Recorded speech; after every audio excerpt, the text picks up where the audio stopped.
Hey, what's up everyone? How's it going? This is Watch, and in this video we'll be doing a direct head-to-head smartwatch comparison between the all-new Apple Watch Sport and the Samsung Gear S. Now, if you're interested in seeing what the major differences are between these two, or perhaps the advantages or disadvantage that each smartwatch brings to the table for your personal unique needs and interests, this is a perfect video for you. So without any further ado, let's get right into this comparison and see which smartwatch comes out on top, all things considered.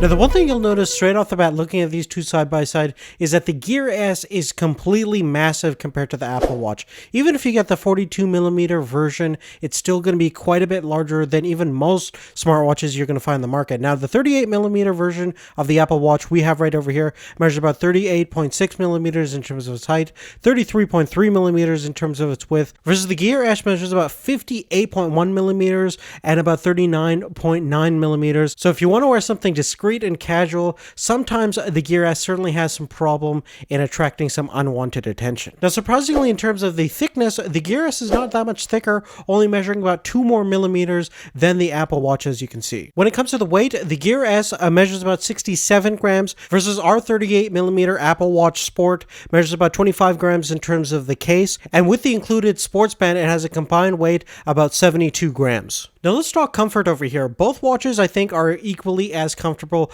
once they're on their wrist. There's really no issue there. And even though the Samsung Gear S is a little bit more cumbersome to wear because of its larger size, but because it's a fairly light smartwatch, you're not going to really have any fatigue or any major complaints when you're wearing it on your wrist all day. Now, the basic version of the Apple Watch comes with the sports band, and I think it's a very comfortable band that feels great on your skin. It's very soft. There's plenty of adjustability to make sure it fits perfectly on your wrist, and once on the wrist it doesn't slide off or anything like that, so no complaints in terms of ergonomics. Now, the one thing I really like about the new Apple Watch is the fact that it's really easy to swap out different straps. Because it's using a custom magnetic latching system, it's really easy to swap out different straps if you want a specific design or specific sizes. The only downside is straps are really expensive, especially if you want to get a metal strap or some kind of unique design from Apple. They're definitely making a lot of money there. Even though it's really easy to swap out, it is going to cost you, but I'm definitely looking forward to third-party manufacturers making cool and interesting straps that people would actually want to put on their Apple Watches.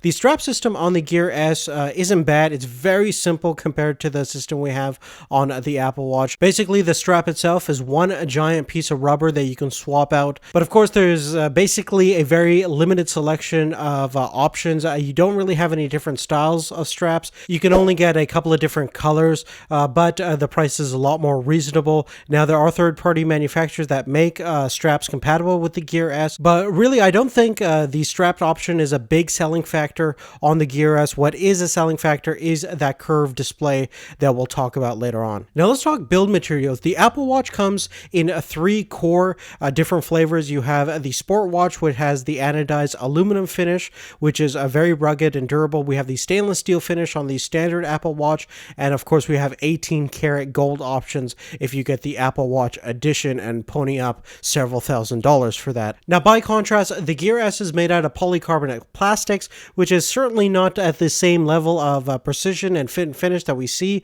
on the Apple Watch. Certainly one of the biggest things that you're paying for when you're buying any of the Apple Watches is the fact that they are a little bit hard to manufacture, and the materials that they're using are extremely premium and rare to even some extent when you take a look at the 18 karat gold versions. So that's one level of the cost that you have to factor in when getting both of these two smartwatches. Now, in terms of durability, the Apple Watch is fairly durable. Even if you get the Sport version, which has the ion strengthened glass instead of the sapphire crystal glass, which is a lot tougher, it's still pretty resistant to most of your everyday scratches and most things that you would encounter on an every day-to-day basis. But of course, if you push the limits, the screen will exhibit micro scratches, and even if you're quite vigorous with it, it's pretty hard to crack. The most vulnerable portion of the Apple Watch is actually the rear portion of the watch, which houses the optical heart rate monitor, which is in a dome formation, so that can definitely crack if it's subject to extreme pressure. Now, the Gear S isn't quite as durable as the Apple Watch, mainly because of its build materials,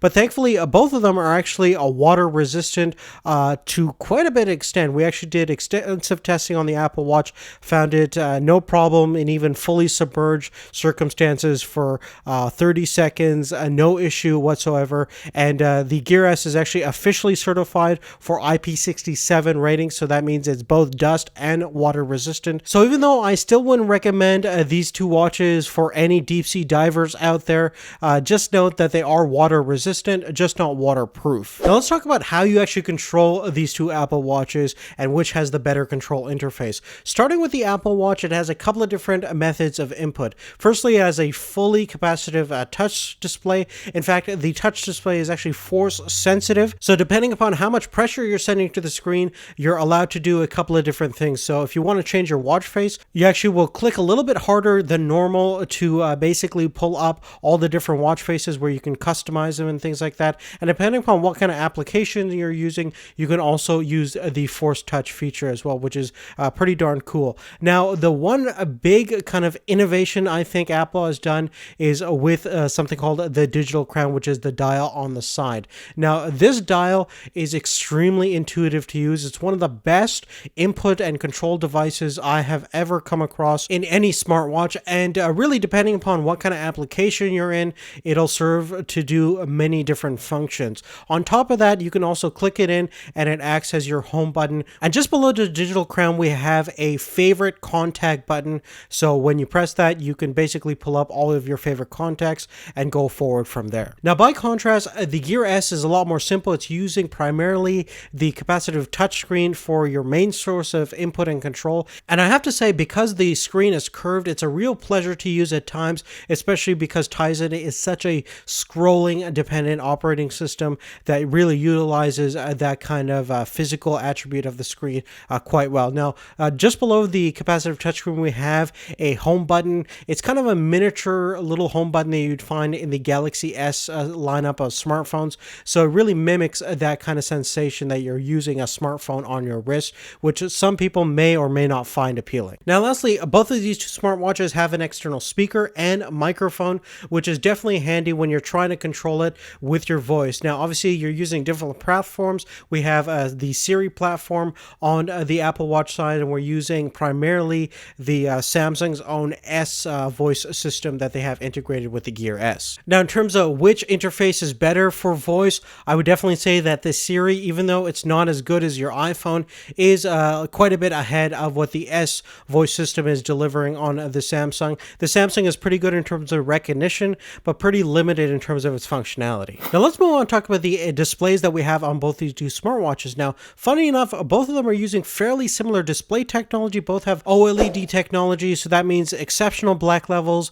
with a decent amount of brights. Now, I would have to say that the Gear S isn't quite as bright as I would like it to be, and especially in the daytime when there's a huge amount of sunlight hitting the surface of the screen, it's definitely not as usable as what I found on the Apple Watch side. Now, in terms of resolution, we're looking at 340 by 272 pixels on the 38mm of the Apple Watch, what gives it a PPI count of about 290, versus our Samsung measures about 360 by 480, and that is a 2-inch display, so quite a bit larger than the display we have on the Apple Watch, and it has a PPI count of about 300. So in terms of sharpness and clarity, there's not going to be a major difference between the two, but if you want the larger display and the slightly higher resolution, the Gear S has that on you. Of course, on top of that, you have that beautiful curved display that the Gear S exhibits, which is a fantastic design look and something that definitely looks pretty futuristic in my opinion. Now let's talk sensors over here. Both of these have a fairly similar selection of sensors.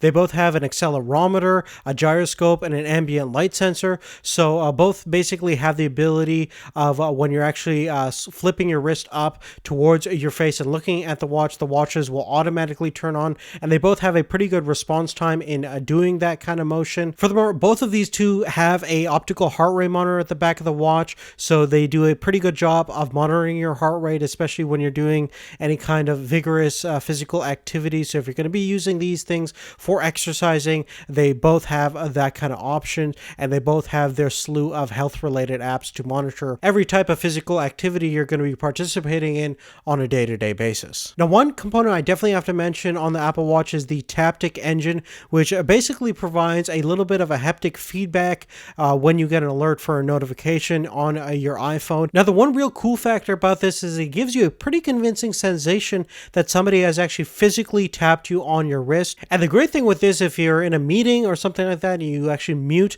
the speaker, when you get a notification, nobody can hear the actual vibration, only you can feel it, which is great for privacy. Now, moving forward, talking about the internal specs we have on both of these smartwatches, there's really not a lot to talk about. Basically, both of them are using their own kind of special processors that are designed to run harmoniously with the OS. We're using the S1 processor on the Apple Watch, which is Apple's own kind of configured chip to run with the Watch OS we have on the Apple Watch. We do have 8 gigabytes of internal memory, so that's good to know for future apps that use a lot of memory. We do have plenty of it. Now, the Gear S uses a dual core chip that is clocked about 1 gigahertz. It has 512 megabytes of RAM, and we have 4 gigabytes of internal memory. Now, the Gear S is quite snappy in terms of its operation, so there's really no major complaints in terms of speed, but just due to the nature of the Watch OS we have on the Apple Watch, things feel a lot more kind of fluid and dynamic on the Apple Watch, and because it has a pretty powerful GPU inside, it can actually do some